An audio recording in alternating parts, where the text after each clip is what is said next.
તો બંને પક્ષે આ તૈયારીઓ છે અને અમેરિકા અને ખાસ તો ઇઝરાયલ આ બંને સેના ઉતારવાની તૈયારીમાં છે ઈરાનમાં।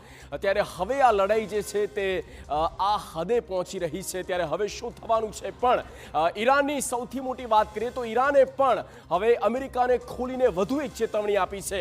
તેની વિગતો આપને એ પોઈન્ટ સમજાવી રહ્યા છે, બતાવી રહ્યા છે। બિગ વોલ પર જુઓ શું કહ્યું છે ઈરાને શું છે આ ચેતવણી। તો હવે મિડલ ઈસ્ટની યુનિવર્સિટીઓ પર કરી શકે છે ઈરાન ટાર્ગેટ અને એમણે કહ્યું કે યુનિવર્સિટીઓ તાત્કાલિક ધોરણે ખાલી કરી દો। યુનિવર્સિટી ખાલી કરવાની વાત પણ ઈરાને કહી છે અને તેને પણ તે ટાર્ગેટ કરી શકે છે।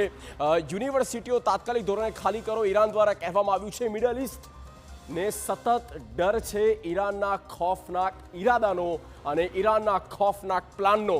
ત્યારે ઈરાકની વાત કરીએ, ઈરાકના બગદાદ, ઇરાબિલમાં અનેક હુમલાઓ પણ થઈ ગયા છે અને કરવામાં પણ આવશે। આ વધુ એક ચેતવણી જે છે તે ઈરાન દ્વારા આપવામાં આવી। દુબઈમાં અમેરિકાના સેનેટ ઠેકાણાઓ પર પહેલેથી હુમલો થયો છે અને તેની આસપાસ અનેક જે રેસિડેન્શિયલ એરિયાઝ છે ત્યાં પણ હિટ કરવામાં આવી છે ઈરાન દ્વારા।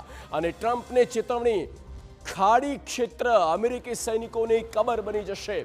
આ ડોનાલ્ડ ટ્રમ્પને ખુલીને ચેતવણી આપી છે। આની પહેલાં પણ કહેવામાં આવ્યું હતું, 2 દિવસ પહેલાં પણ ઈરાને ચેતવણી આપી હતી કે અમે નરક બનાવી દઈશું, એ તમામ જે સૈનિકો છે તેઓની કબર જે છે અહીંયા જ ખોદાશે। ત્યારે વધુ એક આ પ્રકારની ચેતવણી